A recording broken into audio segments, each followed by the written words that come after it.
கிண்டி அண்ணா பல்கலைக்கழக வளாகத்தில் அந்த மாணவிக்கு நடந்த கொடுமை பற்றி தைரியமாக வெளியே வந்து புகார் கூறிய அந்த மாணவிக்கு முதற்க நான் என்னுடைய பாராட்டுக்களையும் நன்றி கூறிக்கொள்ள விரும்புகிறேன். ஏனென்றால் தனக்கு நேர்ந்த கொடுமை இனி யாருக்கும் இப்படி நடக்கக்கூடாது, அந்த குற்றம் செய்த குற்றவாளியை நாம் தண்டனை வாங்கி தர வேண்டும் என்று துணிந்து புகார் கொடுத்த அந்த மாணவிக்கு என்னுடைய பாராட்டுக்கள்.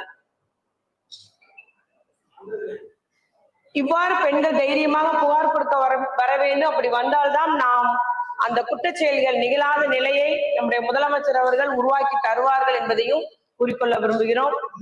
நம்முடைய முதலமைச்சர் அவர்கள் பொறுப்பேற்றதிலிருந்து 27/11/2021 பெண்கள் மற்றும் குழந்தைகளுக்கு எதிரான அந்த குற்றச்செயல் குறித்து சமூக நலத்துறை காவல்துறையோடு இணைந்து ஒரு சிறப்பு கூட்டம் போட்டார். பெண்கள் மற்றும் குழந்தைகளுக்கு பாதுகாப்பான ஒரு மாநிலமாக இந்த தமிழகம் திகழ்ந்திட வேண்டும். ஆகவே அது இந்த குற்றச்செயல்கள் நடைபெற்று ஒரு மனு வரும்போது புகார் தரும்போது உடனடியாக நடவடிக்கை எடுக்க வேண்டும். சில வேளைகளில் பெற்றோர்களே மனு கொடுக்க புகார் கொடுக்க தயங்கும் நேரத்தில் சமூக நலத்துறையே அவர்களுக்காக மனு கொடுக்கிறது.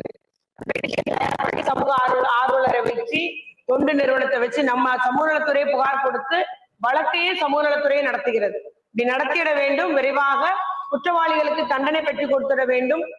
பெண்கள் மற்றும் குழந்தைகளுக்கு ஒரு சாதகமான நேயமான மாநில பாதுகாப்பான மாநிலமாக இந்த தமிழகம் திகழ்ந்திட வேண்டும். அதற்கேற்றார் போல் இந்த சமூக நலத்துறை, காவல்துறை, குழந்தைகள் மற்றும் சிறப்பு சேவைகள் துறை இணைந்து செயல்பட வேண்டும் என்று 27/11/2021 அன்று சிறப்பு கூட்டம் போட்டு நடத்தினார்கள்.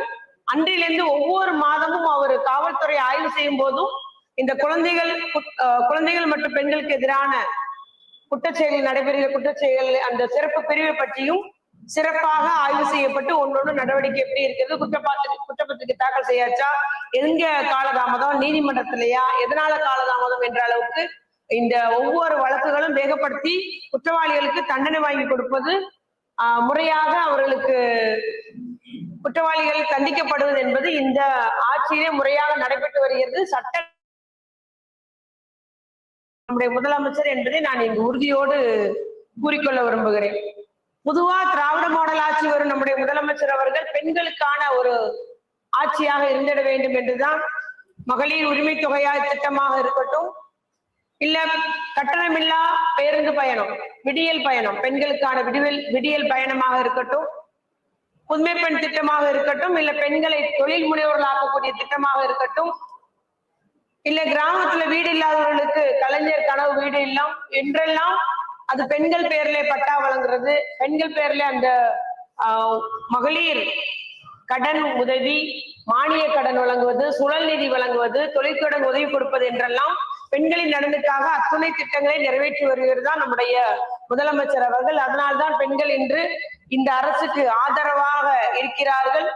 இந்த ஆட்சியிலே பெண்களுக்கு இத்தனை நன்மை பயக்கக்கூடிய திட்டம் நடைபெறுகிறது என்று பெண்கள் இன்றைக்கு இந்த அரசுக்கு ஆதரவு தருகிறார்கள் என்பதை நான் இங்கு உறுதியோடு குறிக்கொள்ள விரும்புகிறேன்.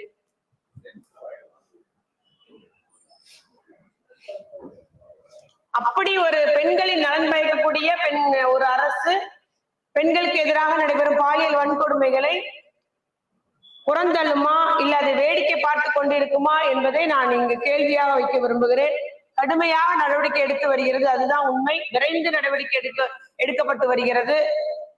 ஒரு சில வழக்குகளில் அந்தந்த இடங்களில் உள்ள சூழ்நிலைக்கு ஏற்றாற் போல இல்ல அந்த இடங்களில் உள்ள ஒரு காவல் அதிகாரியோ இல்ல பிற அதிகாரியோடைய கவனக்குறைவினால் இல்லது அவர்களுடைய ஒரு புறக்கணிப்பினால் ஒரு தவறு நடந்தா கூட உடனடியாக நம்முடைய அரசின் கவனத்திற்கு வரும்போது உடனடியாக அரசு நடவடிக்கை எடுக்கிறது.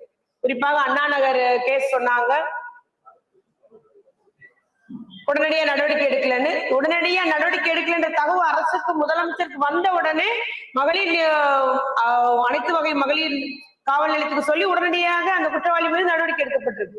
ஆகவே எந்த ஒரு குற்றச்செயல் நடந்தது அரசுக்கு கவனத்திற்கு, முதலமைச்சரின் கவனத்திற்கு, இல்ல உயர் அதிகாரிகளின் கவனத்திற்கு வந்த உடனே உடனடியாக சட்டப்படி நடவடிக்கை எடுத்து வருகிறது தான் இந்த திராவிட மாடல் அரசு நம்முடைய முதலமைச்சர் அரசு என்பதை நான் உறுதியாக குறிக்கொள்ள விரும்புகிறேன். இன்னும் ஒண்ணு பாத்தீங்கன்னா, நம்முடைய வளரிளம் பெண்களுக்கு, அந்த வாலிப பெண்களுக்கு போக்சோ ஆக்டின் கீழே என்னென்ன மாதிரி நடைமுறைகள் இருந்தா அந்த ஆக்டின் கீழே நடவடிக்கை எடுக்க முடியும் என்பது தெரியாமல் இருந்த நிலை இருந்தது. தொடுதலும் சரி, இல்ல வேற மாதிரி ஒரு சமீட்சை செய்யறது கூட போக்சோ ஆக்டின் கீழே சட்டப்படி குற்றம் தான். அதனால இந்த மாதிரி ஒரு போக்சோ சட்டம் என்ன, அது குழந்தைகளுக்கும் எப்படி பாதுகாப்பாக இருக்கிறது, அது ஆண் குழந்தைனாலும் சரி பெண் குழந்தைனாலும் சரி என்பதை விழிப்புணர்வு என்பது பரவலாக்கப்பட்டு வருகிறது. எல்லா இடமும் கல்வித்துறை, சமூக நலத்துறை, காவல்துறை இணைந்து அத்துணை பள்ளி மாணவர்களுக்கும், குறிப்பாக முதற்கட்டமாக 9ஆம் வகுப்புல இருந்து 12ஆம் வகுப்பு வரைக்கும் அத்துணை மாணவர்களுக்கும் இன்னைக்கு நம்ம விழிப்புணர்வு செஞ்சிருக்கோம். அந்த உதவி எண் 1098-181 எல்லா இடமும், அது போல காவல்துறைக்கு 100, எல்லா இடமும் அந்த எண்களை புத்தகத்துல கூட பதிவு செஞ்சிருக்கோம், எல்லாருக்கும் தெரிய வச்சிருக்கோம். அதன் மூலம் என்னன்னா, விழிப்புணர்வு வரும்போது தைரியமாக புகார் கொடுக்க முன் வருகிறார்கள். இதுல என்னன்னா 1098 இருக்கட்டும், இல்ல 181 இருக்கட்டும், 100 இருக்கட்டும், புகார் செய்யறவங்களுடைய விவரங்கள் வெளிப்படுத்தப்படாது. அது ரகசியம் காக்கப்படும். யார் புகார் சொன்னான்றதே தெரியாது. ஆகவே அப்படி ரகசியம் காக்கப்பட்டு முறையாக செயல்படுறதுனால இன்னைக்கு தைரியமாக, அது தாயா இருந்தாலும் இல்ல பிள்ளையா இருந்தாலும் சரி, ஒரு தாயா இருந்தா 181க்கு போன் பண்ணி இந்த மாதிரி என் பிள்ளைக்கு இந்த மாதிரி செயல் நடந்துருச்சு, நடவடிக்கை எடுங்கன்னு சொல்லிட்டு வச்சிடறாங்க.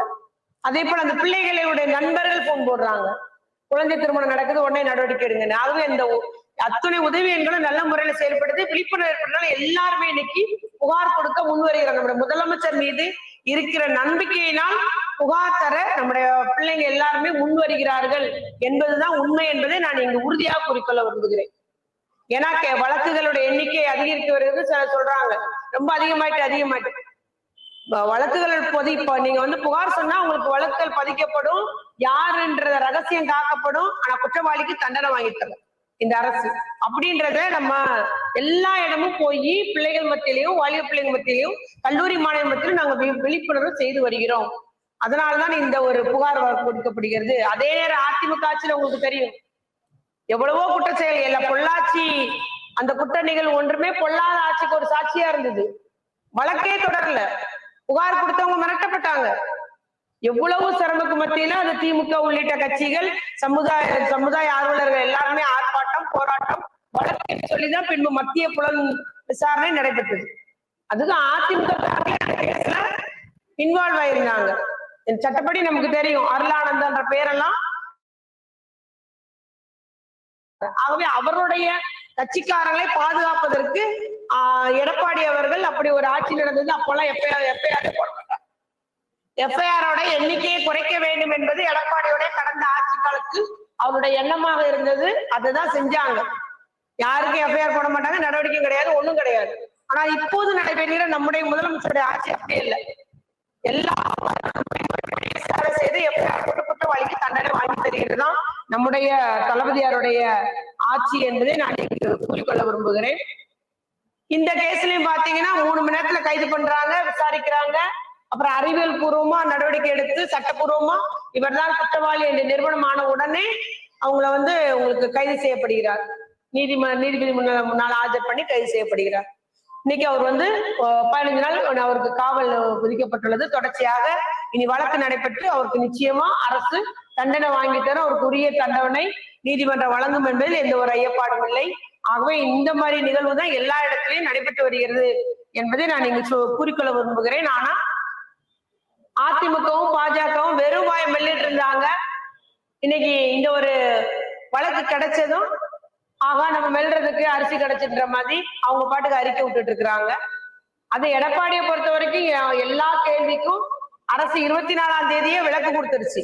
உயர் காவல் அதிகாரி, இந்த காவல்துறை ஆணையர் பதில் சொல்லிட்டாரு.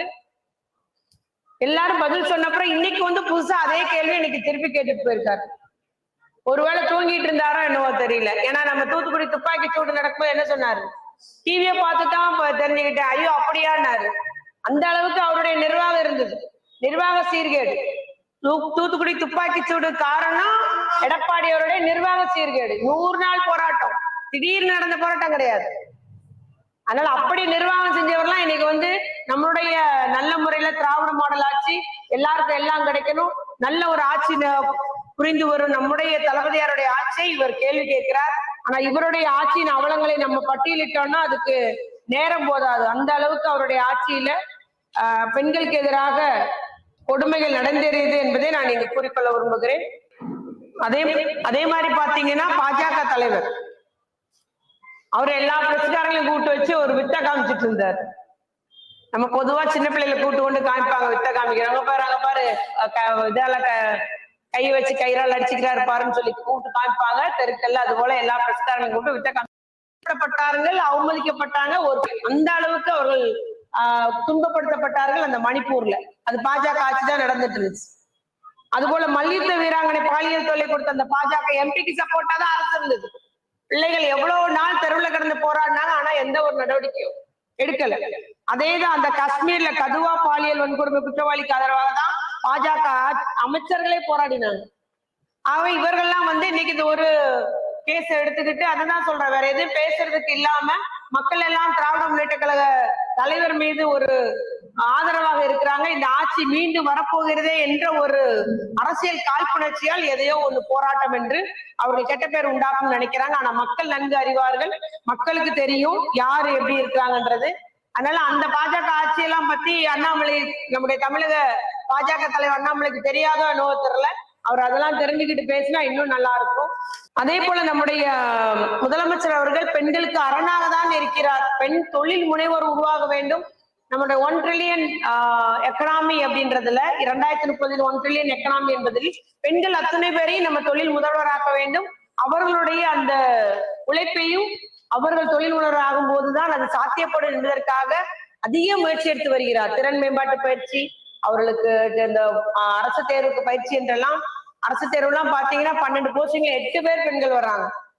ஆகவே அந்த அளவுக்கு பெண்களுக்கு இன்னைக்கு வந்து பயிற்சியும் கொடுத்துட்டு இருக்கிறாரு நம்முடைய முதலமைச்சர் என்பதை நான் கூறிக்கொள்ள விரும்புகிறேன்.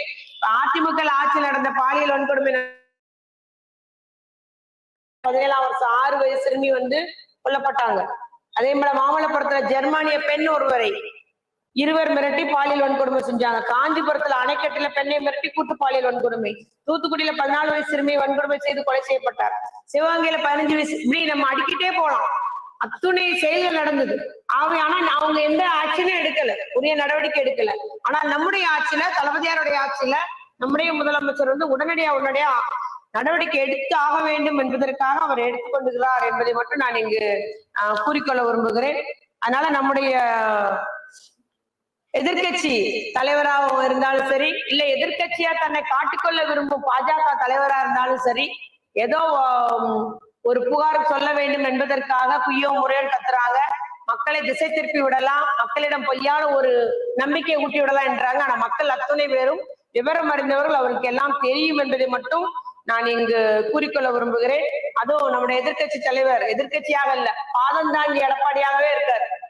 2 நாள் கழிச்சு அந்த கேள்வியை கேட்டாருன்னா என்ன அர்த்தம்? அவங்க ஆர்ப்பாட்டம் முடிஞ்சது என்ன 24ஆம் தேதி நடந்த நிகழ்வுக்கு 27ஆம் தேதி 4 மணிக்கு வந்து பேசுறாரு.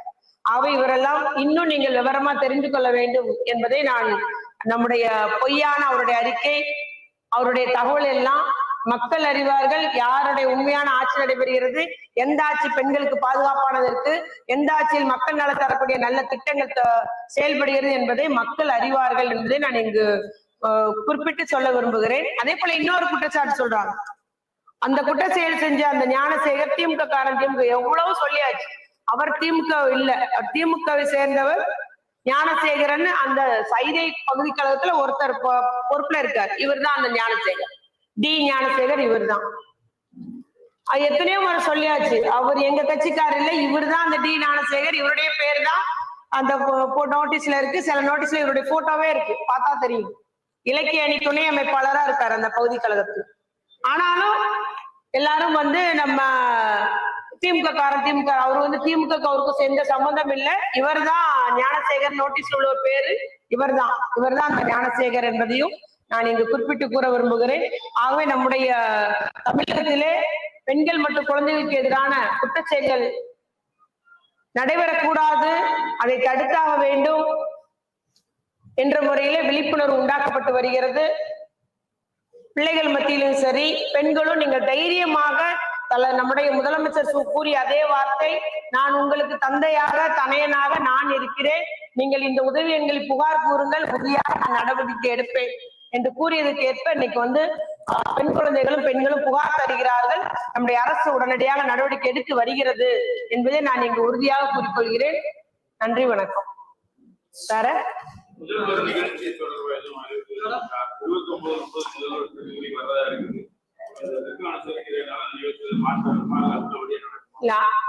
அந்த அரசு நிகழ்ச்சி நடைபெறும். முதல்வருடைய நிகழ்ச்சி 29-30 நடைபெறும்.